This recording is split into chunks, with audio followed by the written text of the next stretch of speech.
There was a time when I jump up on this platform, but that time has passed. Delegates, I hope you've had a good week at Aggieland.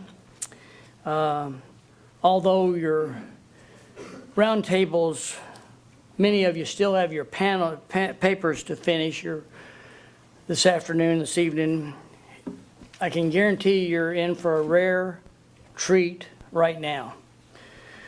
For a second time this week, and for those that may have not been here Thursday morning, my name is Randy House, and for about 50 years I've been helping SCONA, it seems like. I was a delegate in '65, and I never thought 50 years later I'd still be trying to do my share, but for a second time this week, it's my distinct honor, privilege, and pleasure to introduce a gifted, experienced, and I'm going to call him statesman, even though you know from his bio he's an Air Force 4-star retired.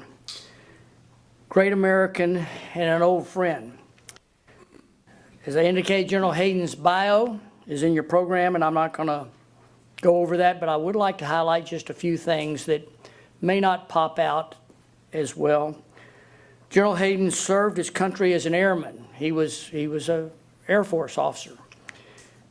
In a series of tough assignments for years before being asked to head up initially the NSA, National Security Agency, and then later the CIA. And he was their leader of both those organizations during some of our nation's most challenging times. He has witnessed firsthand what few have ever seen. He's an outstanding military leader, a true intellect, a master intelligence officer, a gifted speaker, and one of the most engaging question and answer personalities you'll ever get a chance to talk to. I was fortunate to have served in the same outfit with General Hayden in Korea, where I first learned what a national asset he is. Please give a SCONA 60 welcome to General Mike Hayden.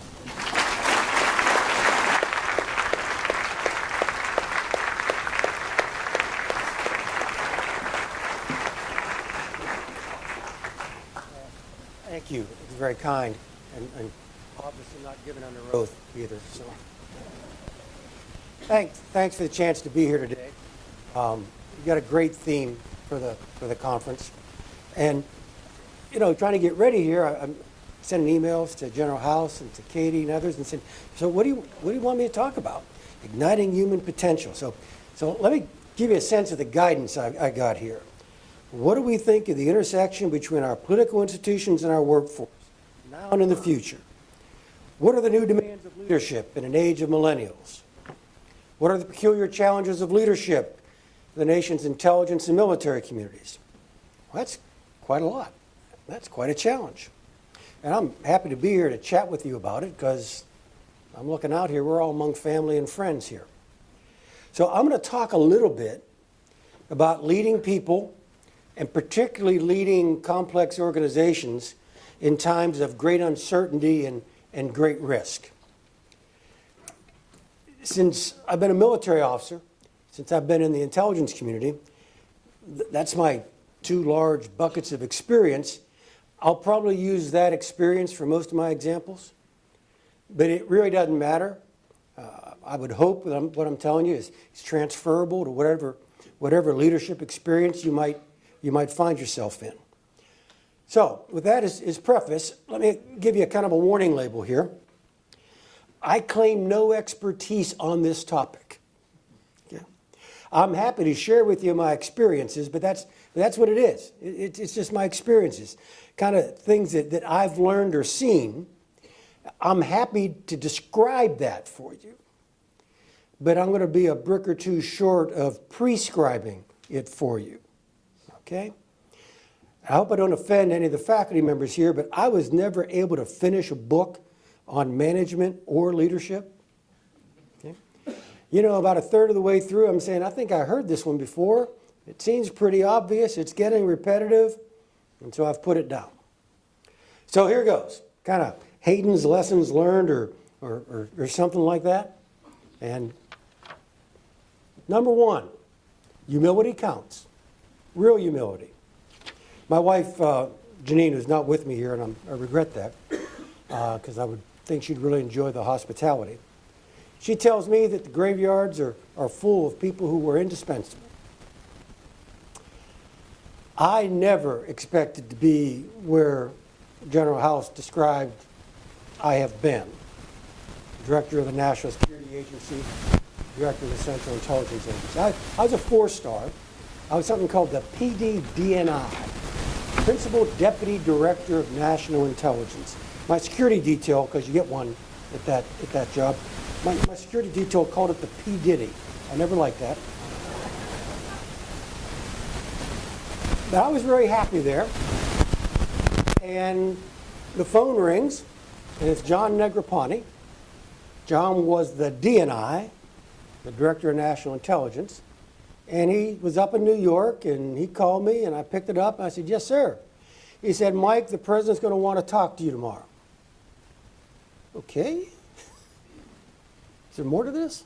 Can you tell me more? He said, no, he just wants to talk to you about CIA.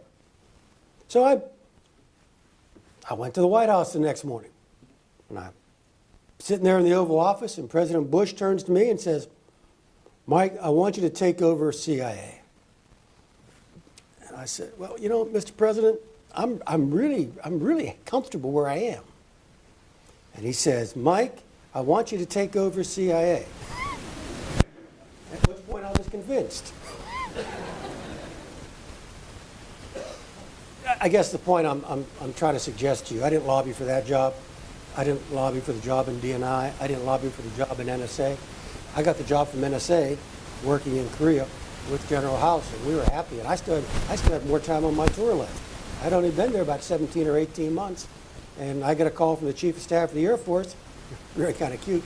He calls me Mikey. Hey, Mikey, we're going to bring you back and nominate you for the NSA job. Now, you're not well qualified for it, so you're not going to get it. But, and this was the plan, the Washington people will get to know you, because being in Korea, you're pretty far away. The Washington people will get to know you, and we're going to run you really for the DIA job this coming summer, which would have been in the normal rotation. Well, I went back, had the interview, and got the job. But my point is, I mean, I'm telling you to volunteer. I'm telling you to be adventurous. I'm telling you to take tasks. But I'm trying to suggest to you that you don't need to be planning your career out 2, 3, and 4 moves ahead.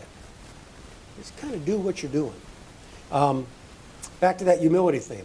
I remember many times I'd be there in the sit room, and you know the president's up here, and you got that long table, and then the intelligence ghetto is down here in the lower right-hand corner, where you got the director of CIA and the director of national intelligence. I remember more than once, the president of these United States turned down, and it appeared as if he was looking at me, and then he would ask this question. And it was immediate obvious to me that was not directed to Mike Hayden, but it was directed to the guy behind me in that row of chairs along the wall. Except there were no people in those chairs during those meetings. The question was coming to me. And the President of the United States thought that I was qualified to answer it, whether I thought I was or not. Humility, but not false humility. The Creator and or the President has put you where they wanted you to be. And they've done it because they think you can do the job. I took my grandchildren, they're all teenagers now, but this is about 5 years ago. So it kind of ranged kind of 8 to 10 or 11. We took them to Patrick Air Force Base, which is in Florida, near Cape Kennedy. There's a wonderful beach house there at the Air Force Base. Gene and I were talking about the quality of Air Force visiting quarters when we checked in here. By the way, yours are as good. They're really nice. Okay. We were there over our Labor Day weekend with the grandkids. Just me, my wife, and the 3 kids. We wouldn't let the parents come. Every night about 2:30, my security detail pounded on the door of the beach house and said, "Sir, you got to come up the beach to the comm center." And I would walk up to the beach to the comm center, and I would sit there, and I would take a call every night for 3 nights.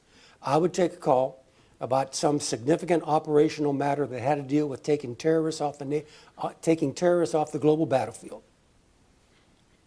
And before I would make a decision, I would simply tell myself, "Now, you know, Hayden, before you decide, keep in mind, you're going to have to live with this decision for the rest of your life.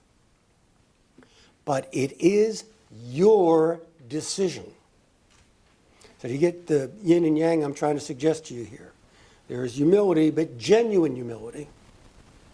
You've been put into this task for a reason. So that's one.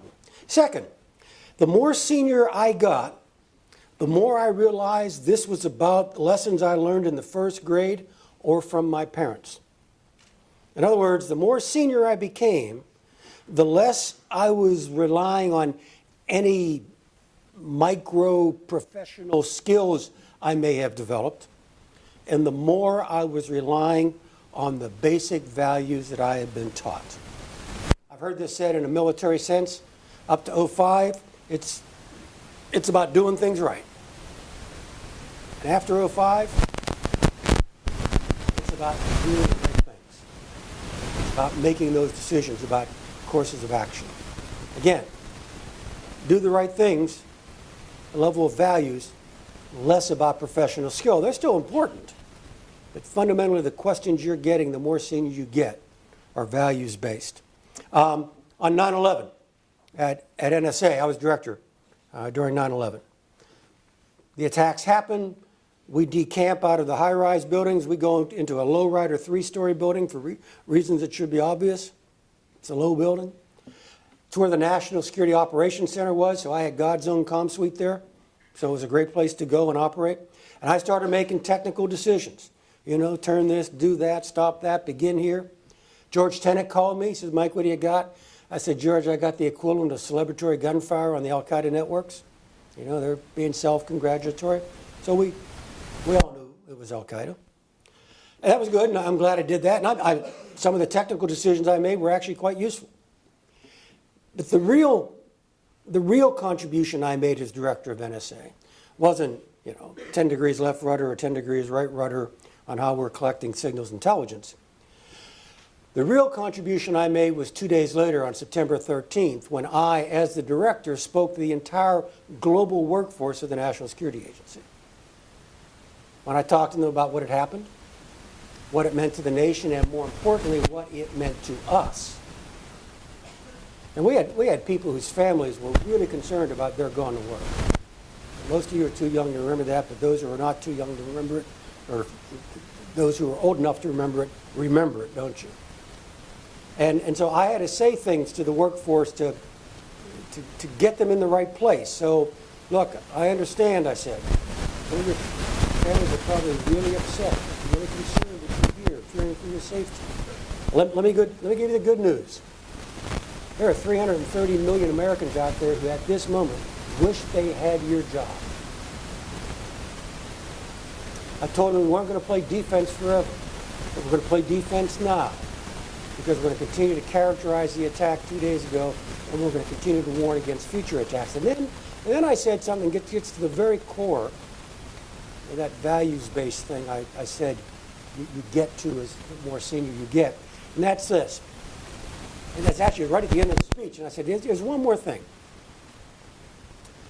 Free peoples have always had to decide where to put their banner on that spectrum between liberty over here and security over here. And we Americans, blessed by friendly or weak neighbors and 2 great oceans, we've been always able to afford to put our banner way up there tucked against the liberty side. And then I said to the workforce, that is now at risk. So here's the job, the real job. We are going to keep America free. And we're going to do it by making Americans feel safe again. Now, obviously, that was going to require an awful lot of professional skill, but you get the values-based approach. I had 35,000 people do the technical stuff. Only I could do the director, telling them that was the direction we're going in. And I guess that's the third point. Do only the stuff that only you can do. Okay? You know, given the president, an intelligence briefing in the Oval Office can be done by a lot of people at CIA. It doesn't have to be done by the director. On the other hand, if the director wants to kind of show the flag and eat lunch in the cafeteria, he can't delegate that job. Only the director can be the director eating lunch in the cafeteria with the troops. And I did. I'd go down there, get in line, get my tacos, get my Diet Coke, be there with my chief of staff. We'd walk out, and we'd look not for an empty table, we would look for an empty seat. We'd walk over and put the trays down, sit down, and say, I'm a director. What do you do around here? You tell us. We did that once. We came out with our tacos and pizza, me and Larry, my chief of staff. It's on this large table, like a 10-person table, and only 8 seats were filled up, all with young women.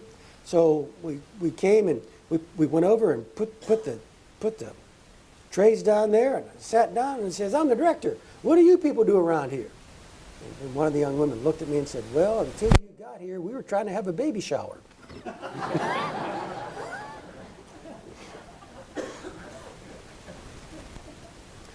Only the director, and frankly, only the director and the director's wife can be the director and the director's wife sitting on a rocking chair on a porch in a farmhouse in Central Virginia after having told the farm family that their only daughter had died in an auto accident yesterday in Kazakhstan while on duty with the Central Intelligence Agency. Only the director can do that. And only the director, remember that 9/11 thing I told you about? We went to the low-rise building and continued the war. Well, one of the shops that could not move that night on September 11th was our counterterrorism shop. I don't know if you understand it, but NSA is not just the headquarters. I mean, Fort Meade is just not the headquarters of NSA. Fort Meade is the largest field station at NSA. We got 15,000 people who go to work there. And so there are a lot of people there who spend the day with headsets on, if you know what I mean. This is actually mission-oriented stuff. Well, one of our mission-oriented offices was our counterterrorism shop.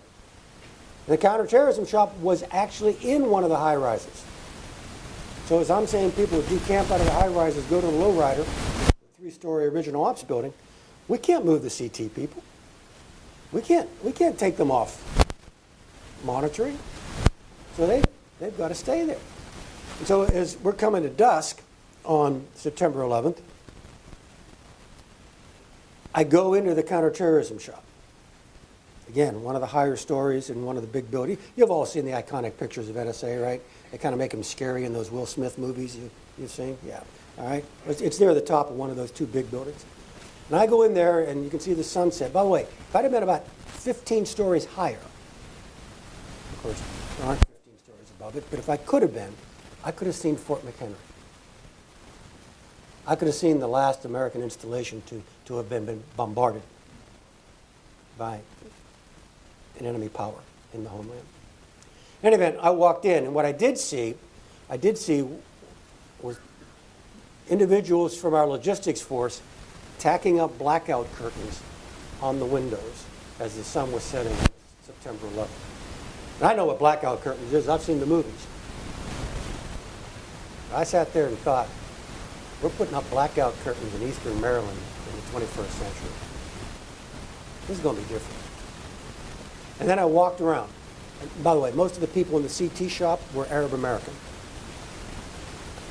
These should be obvious, given language background. And I didn't interrupt them. By the way, they were bearing a burden not only of mission failure, but as Arab Americans, you can imagine there's an additional burden kind of fluttering through this now. And I just walked around and put a hand on the shoulder and said, keep it up, I understand, keep it up. Actually, in many cases, they didn't say anything. Just put a hand on the shoulder. That cannot be delegated. Somebody else could have stayed in the op center. Somebody else did stay in the op center. Take the phone call from Georgetown. So you get the point. The third point is, as a leader, narrow your field of view to do only the stuff that only you can do. Number 4, you really have got to be true to who you are. So be true to yourself. My leadership style, I have discovered, is that I'm not bad at what I would call unleashing or enabling or inspiring or removing obstacles, as opposed to detailed stick and rudder movement. I'm far better at what the GIs in the room will remember as mission type orders. Okay? Or if you don't like that, we've got any religious in the room. I'm a Catholic by religious tradition, and our Holy Father calls himself the servant of the servants of God. Not a bad description for a leader. Not a bad description at all. Every Thursday morning, when I was director of CIA, I briefed President Bush, had 30 minutes of his time, which is like, forever. President's schedule. Every Thursday morning, I would brief President Bush on covert action and very sensitive intelligence collection. And of course, the headquarters do that. So you can imagine what Langley looked like Wednesday afternoon as we're getting ready for the director to have that special 30 minutes with the President of the United States. And about 3 o'clock, actually about this time of day, that first tranche of, I think the director ought to tell him this stuff, started coming in. And you start getting these packages and folders, So I'd sit there with my deputy and my chief of staff and say, oh, this is a good one. Kind of do that first cut. Then the second tranche would come in about 7, based upon our feedback. And then I would take that home. Now, before any of you think I can be indicted for that, I had a vaulted home and secure voice, and, so I took all this stuff home, maybe looked at it before I went to bed, got up real early the next morning, kind of 5-ish, 5:30, get one more delivery, not nearly as big as the other stuff, but just kind of updating it. Then I put all this stuff out on my kitchen counter at Bolling Air Force Base, most sensitive secrets in the United States. Say, this one's ready for prime time. I don't like this one. This is good. And I'd bundle it together. And about 6:30, I'd get in the back of the big Suburban SUV and drive over to the White House, go to the old Executive Office building, kind of rehearse my lines, walk across West Executive Avenue, hang out a little before 8, go in there with the DNI, watch the PDB briefing, the President's Daily Brief, that's the intel stuff. And then the intel briefing is kind of get out of the couch, and I would go up to the couch and I'd say, Mr. President, I got 4 things for you today, or 3 things for you today, or whatever. Sorry, that's a long wind-up. Here comes the pitch. More than 50% of the things I told George Bush about on Thursday morning, I learned for the first time Wednesday afternoon. And believe me, I had no lack of self-confidence in the job. I was the director. But I believed my task was to set the left and the right-hand boundary of what the agency officers should be doing in the field. And that to attempt more control from the 7th floor of an office building in Northern Virginia would actually be counterproductive to why it was we were doing this stuff in the first place. There are other meetings we had at CIA. Every day at 5 o'clock, we had a CT meeting. It wasn't one of those metaphysical, what do you think the future course of ISIS is going to be? This was, what are we going to do about this guy here? All right, it's a very intensely operational briefing. We were making decisions in this briefing. Very often, I'd get a proposal, and I would say, all right, do it. And I'd say, wait. And I'd turn to my deputy and said, Steve, what do you think? He said, I'm good. All right, let's do it. You see what I'm trying to describe for you here? There needs not be any false pride. I'm the commander. I was the commander. I was the director. It was going to be my decision. But I was happy to have this very experienced CIA officer whose judgment I really trusted at the last minute say, you want to stop me before I do this? We had an event, and it was in Afghanistan. I got to be a little oblique with you here, all right? We had an event in Afghanistan, and fundamentally it was, Well, we're doing good stuff, but is it quite clear we were coloring inside the lines or slightly outside the lines? And that's all I'm going to say about that. And we're there and we're talking, and no, it's okay. Well, I'm a little worried, and no, I think it's you get the picture. It goes on for about 15 minutes. At which point, you got to look up here now. Look at me. At which point, I kind of turned down the table to the head of my special activities division. That's the paramilitary guys. Look close. This is where I wish I had a TV and a big brother picture on the screen. I looked down the table, caught his eye. His eyes caught mine, and I went. He went.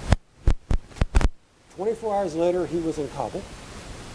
72 hours later, he was back in my office. No, there was no other communication between us. I guess my point is, trust your people. Spend a lot of your time picking the right people for the right job, and then have absolute faith in them. Number 5, I guess a corollary then, if select the right people and have faith in them, is that you better support them. And not just when they're winners. You've got to support them. Many of you probably unaware of the culture of CIA. I'm a GI. I was still in uniform as director. I was just comfortable. I had been a GI. Don't have to make that tie decision every morning. I was happy staying in uniform. A lot of people in the Air Force would say to me, what's it like being director of all those civilians?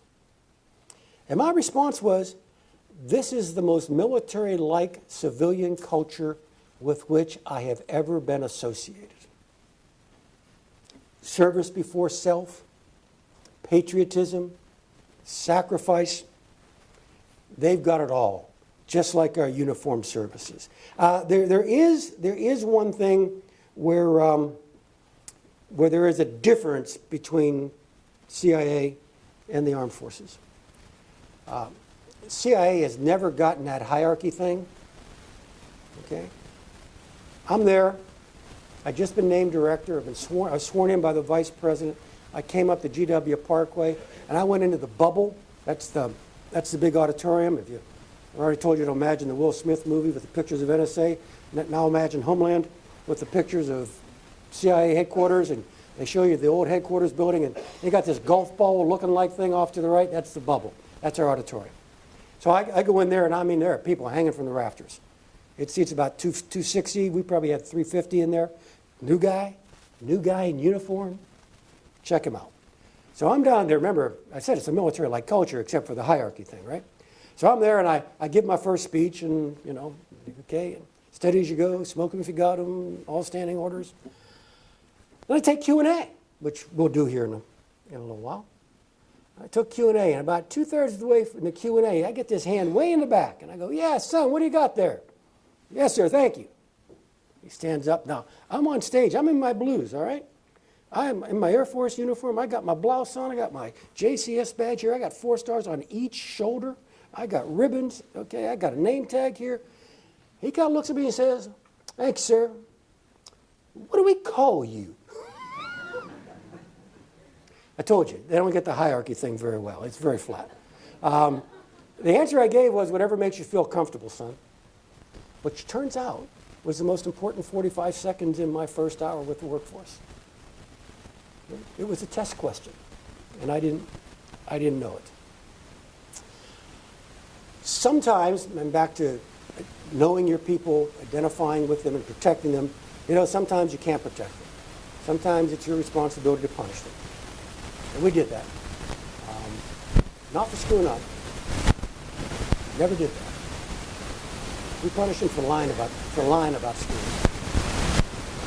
In an organization like CIA, lying is a death penalty, just like it is in the armed forces. There's a wonderful song, Sweet Marie.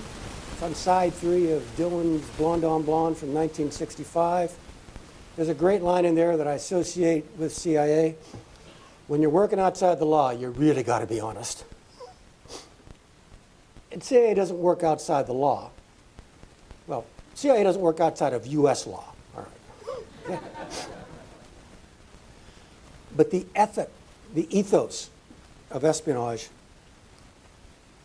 is like the ethos of managing violence on behalf of your nation state. It requires an incredibly powerful ethical sense in order to be able to do it successfully and to do it well. So the lying part was the death penalty. But there were other things. I'll give you one. And if any of you are following along in the news recently, this is a very current one. I mean, it didn't happen recently. The news about it is recent. CIA grabbed a fella in Macedonia called, I think it was Khalid al-Masri. They put him into the detention system CIA had, the black sites. Held him for about 5 months. He was the wrong guy. And frankly, I wasn't there. It was way before I got there. But frankly, the agency took a little too long figuring out he was the wrong guy, and we deserve a little criticism for that. But our Inspector General then inspected how this happened. And he came to me with his final report, and he wanted me to go after the analyst who had made the analytic judgment that this was the right Khalid al-Masri. And he said, and that was wrong, and you should convene it's called an accountability board inside CIA.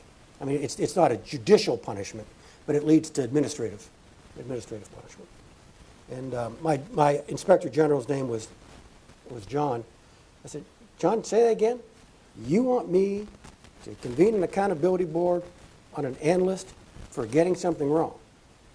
He goes, yeah. I said, John, you're crazy. I said, that is never going to happen. I mean, think of the effect if I punish an analyst for a false positive on grabbing a terrorist. I will be teaching the entire analytic workforce, if you guess wrong with a false positive, you've had it.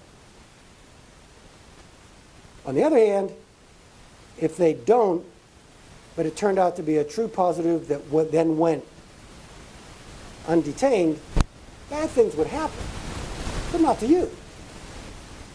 I said, John, this is never going to happen. By the way, that's in the Senate intelligence report, the one that came out right before Christmas, and I'm accused of being too lenient on my workforce.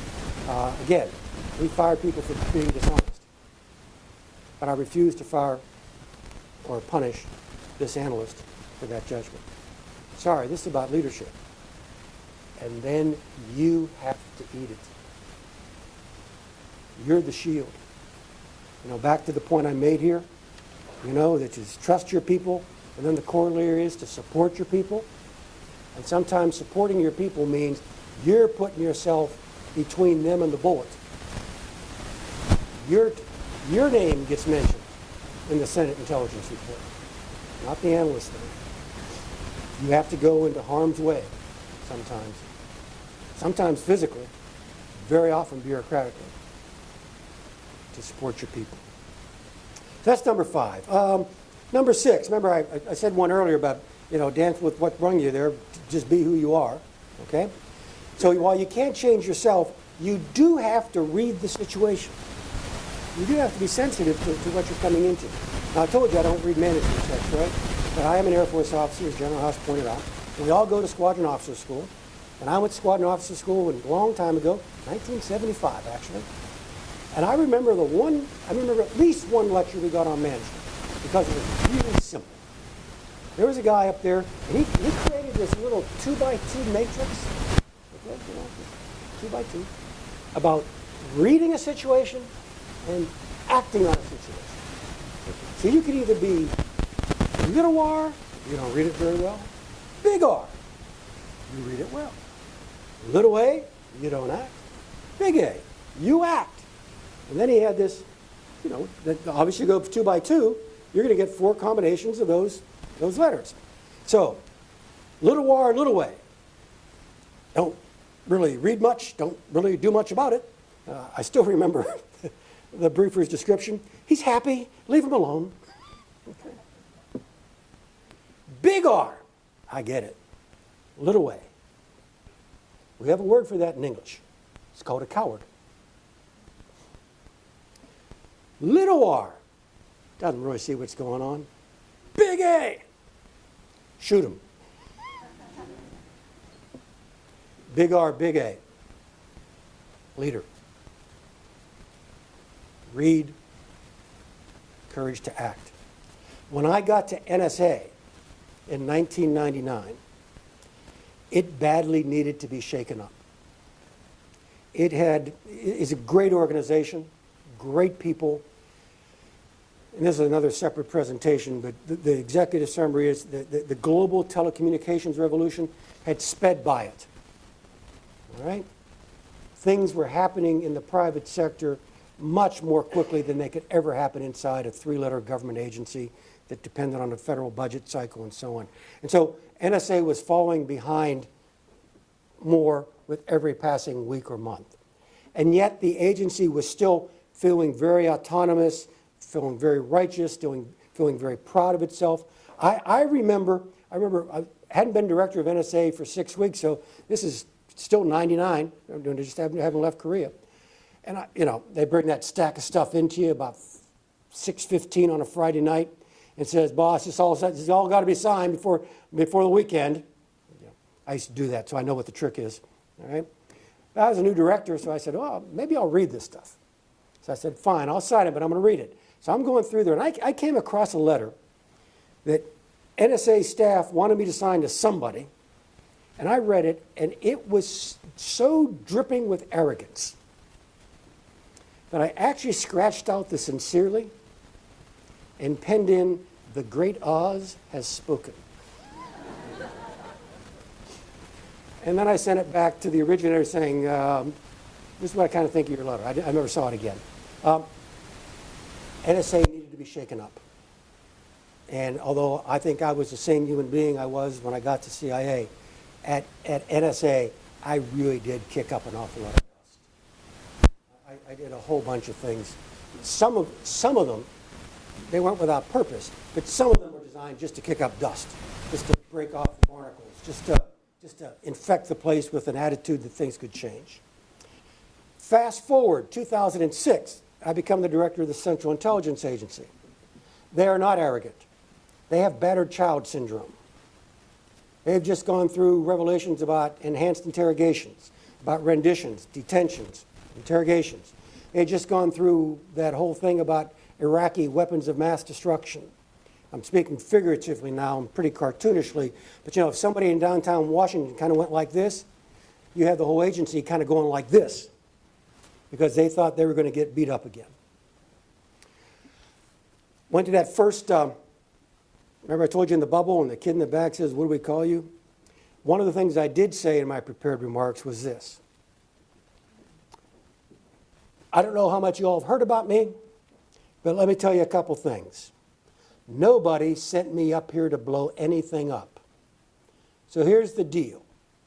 Blow into the paper bag, get your CO2 levels back to where they are, and go back to work. This stuff is over. Although I didn't say stuff, but okay. I said, you do what only you can do because you do it better than anyone else in the world. I'll take care of that stuff beyond the fence line.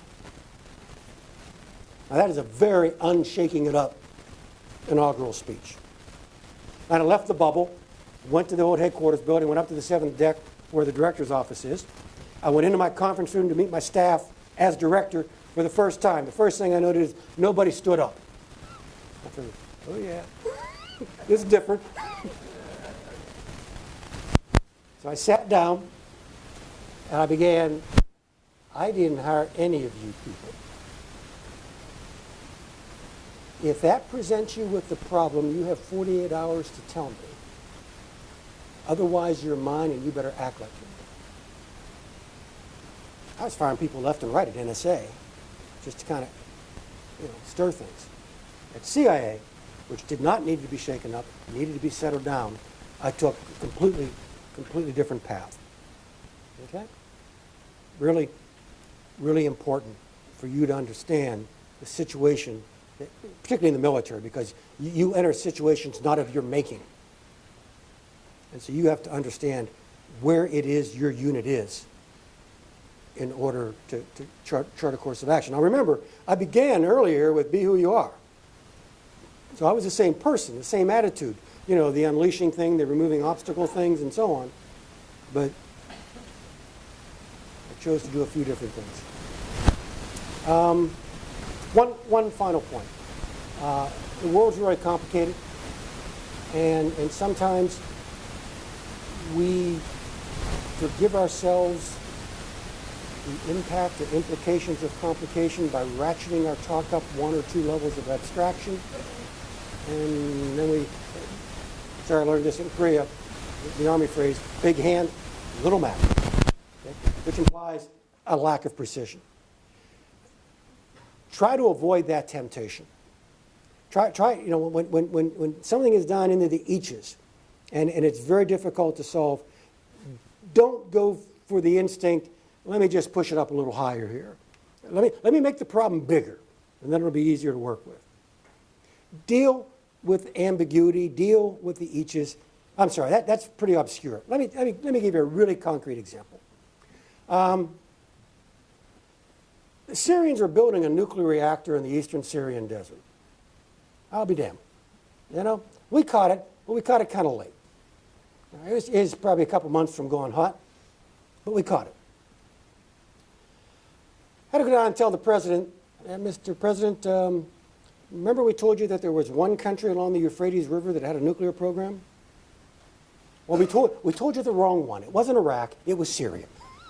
All right, I didn't brief him that way, but you can understand when I go in to tell George Bush and Dick Cheney, we got a nuclear program in Syria, the first response I would get from them was, are you sure? Because of what had happened with the Iraq National Intelligence Estimate. We worked on this really carefully. This is public knowledge. Many of you may know, but I suspect a lot of you don't, because this really never made it in kind of consistent front page news, which should suggest you, before I'm done, we will identify this as an intelligence success. Because if it were intelligence failure, you'd know all about it. Okay? So we're looking at this place. It's called El Kabar. And the president kind of gives me two specific instructions. He said, number one, be damn sure, Mike. And number two, this can't leak. Now, the leaking part is very important because it looks as if we know, but they don't know we know. Now, you realize as soon as they know we know, the Bashar al-Assad Memorial Montessori School and Daycare Center is going to appear right next to this nuclear reactor out in the eastern Syrian desert. And so we have got to, so my marching orders are, Mike, be sure, Mike, no leaks. You realize those are contradictory, right? So how do you get to be sure? Well, let's bring some people in here and make sure we, right? You increase certainty by increasing the number of folks who can put eyes on the problem. But when you increase the number, you get it, all right? So we struggled through this, and the ultimate meeting that decided this was in the summer of 2007. And it was so important, and the president wanted it to be so secret, that it did not show up on his schedule. The meeting with all the usual suspects, it wasn't Chairman Dempsey, it was his predecessor, and wasn't current Secretary of Defense or his predecessor. It was Bob Gates, Condi Rice, I mean, very senior meeting, but off calendar. Now, to get it off calendar, you can't have it in the West Wing because it shows up on the calendar. So we actually did it in the residence. We did it on the second floor in the Yellow Room, which, if you've been to Washington, you get down there on the ellipse, got the Washington Monument to your back, and you're looking to the south lawn of the White House, and you see the second story there with that lovely balcony. That's the Yellow Room. So we're in that room. And so the president says, all right, got to make a decision. What do we got here? Intel, lay it down. So I go, well, Mr. President, I got 4 sentences. Number one, that's a nuclear reactor. Number two, the North Koreans and the Syrians have been cooperating on nuclear stuff for about 10 years. Number three, North Koreans built that. And number 4, this is part of a Syrian nuclear weapons program. 4 sentences. Reactor, cooperation, Koreans, weapons. But before the president could then say anything, but wait, Mr. President, there's more. That's a nuclear reactor. Take it to the bank. High confidence. It can't be anything else. By the way, Mr. President, I gave this problem to a whole bunch of folks and said, prove to me it's something else. And the best they could come up with was, this is a fake nuclear reactor. So it's a nuclear reactor. Number 2, the North Koreans and the Syrians have been cooperating on nuclear matters for a decade. High confidence, Mr. President. We know who's traveling. We know what kind of work they do. We know their expertise. High confidence. North Koreans built this nuclear reactor. Of course they did. It looks just like the one at Yongbyon. It's based on a British design from the 1950s, and no one's built anything like that except the North Koreans. But I didn't see him do it. I got nobody on the ground. I can't count the Korean workmen. I don't know if the stores in the village are carrying kimchi or not. So, medium confidence. And then finally, I said, and this is part of a Syrian nuclear weapons program. Of course it is. There is no other purpose. It's not wired into anything. It can't create electricity. All it can do is create fissile material. There's no other reason to create fissile material except to put it into a weapon, to process it and weaponize it. But Mr. President, I got to give you that one with low confidence because I can't find the other stuff. I can't find the reprocessing facility. Hadn't been built yet. I don't see any Syrian work on building a warhead. So yeah, there's no other explanation, but my stack of evidence is only like that, so I can only give that to you with low confidence. So a reactor, high confidence. Cooperation, high confidence. Koreans build it, medium. Weapons program, low. Do you see what I'm trying to describe for you? I mean, I could have made this really simple at a level of abstraction. That sure is a nuclear reactor there, Mr. President. But the tasking required, what's the right word here? The leadership and the courage to burrow down into the specifics, even though you knew that burrowing down into the specifics was going to be difficult and controversial, and frankly, going to put you and your institution in a place where it would be criticized by practically all sides. But that's kind of a demand of leadership. By the way, the president then said, well, Mike says it's low confidence, it's part of a weapons program. My preemption doctrine requires imminent danger. That doesn't sound like imminent danger. We're not going to bomb it. By the way, Intel influences the decisions. I have never seen the gear ratio between Intel and the decision as 1-to-1 as they were that afternoon. Anyway, that's a little bit different than the other principles I've given you, which are kind of generally applicable to all leadership. But in terms of intelligence and I think the armed forces, that you got to go for precision, even when it's painful, I think is another important example. Well, look, this is all hard. Success isn't guaranteed. You're going to have your share of failures. But I can really tell you, it is rewarding. And it's rewarding on a personal basis because, you live with yourself. But I can share with you that it's also a bit rewarding on a more national basis. I mean, I admit, I've been in some high-profile positions, and some of the decisions I've made have been very controversial. But it is absolutely priceless when I'm running along the W&OD Trail in Northern Virginia, which is an old railbed that used to go from Washington out towards Leesburg in the Shenandoah. Now turned into a jogging, biking, hiking trail. And it's incredibly rewarding running along that trail even today. And somebody young comes speeding by me, as they always do, running, not riding, and with their head down, never looking up, simply say, "Looking pretty good, Mr. Director." Or another instance, I was on a cruise about 3 years out of government. I was there with Porter Goss. Porter was the guy the president removed to put me in. That's an unfortunate circumstance because Porter's a great guy, and we were friends before, and we're friends during, and we're friends after. So we're on this cruise. I'm embarrassed. It was called Spy Cruise, okay?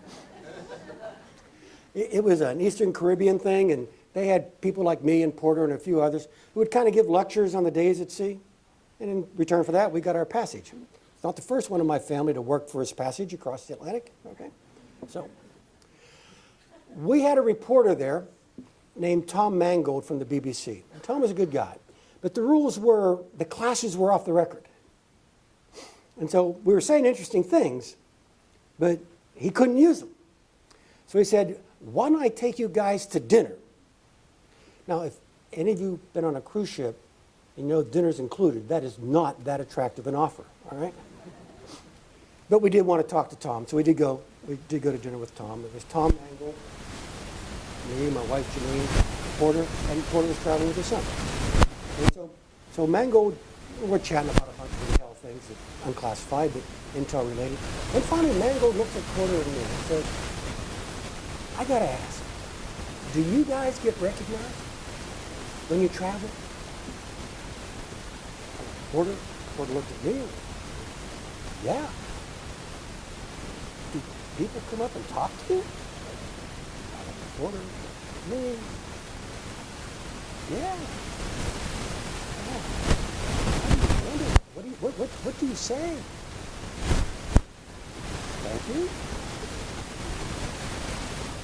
Porter's universal experience and my universal experience was that upon recognition by our people, the only thing they have ever said to us in retirement is we want to thank you and your people for your service.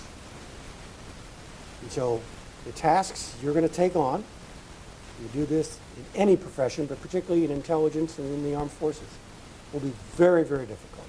But I guess my message to you is it's really worth doing. And with that, I'll stop, and if there are any more questions, we'll go from there. Thank you.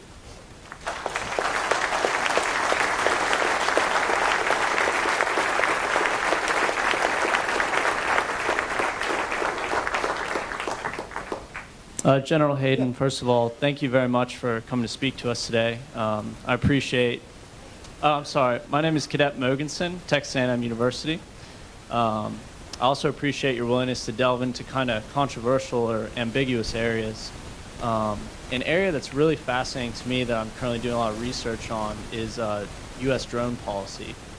And in 2011, we killed an American citizen, Al-Awlaki, in a targeted drone strike, and that accidentally killed his 16-year-old son. A month later, he was also an American citizen. I'm just wondering if you believe that this set a legal precedent for targeting American citizens, or you believe it was a continuation of an old precedent, and where we'll be going in the future with the war on terror with that, sir. Yeah, great question. And just to kind of go a little background so you can all put up filters here, because from my particular point of view, I'm very comfortable with it. We Americans have an absolutely peculiar view of the war on terror. And I know President Obama doesn't call it the war on terror, but it's a war against Al-Qaeda affiliates, ISIS. It's the same thing. We actually believe it's a global war. We actually believe that we can go after this enemy wherever they may be, whenever the local government is unable or unwilling to effect action against the individual. Now, let me tell you how many other countries in the world agree with us. Okay, none. Okay, maybe Israel, all right? But that's it. That is a peculiarly American view. I am absolutely comfortable with it. I did this speech to the floor of the Oxford Union, all right? And you know, without passion or fear or no, we're right, you're wrong. Right? This is the flavor of war, and this is what we must do to defend ourselves. So, remember I told you put your filters up.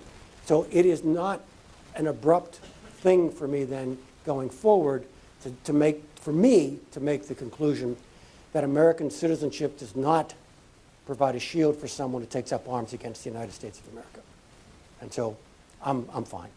Now, when I was in government, would I have done that without a National Security Council decision? No. Because at the level of policy, that is a really big deal. Okay? So this is a case where I fully support the current administration. I also understand the Rand Pauls and others of the world saying, okay, but that makes me uncomfortable. Yeah, and it should. It should. It could be misused. But my personal view is, no, that was lawful, and in this case, not just lawful, but appropriate. All right, thank you. Appreciate it, sir. Yep.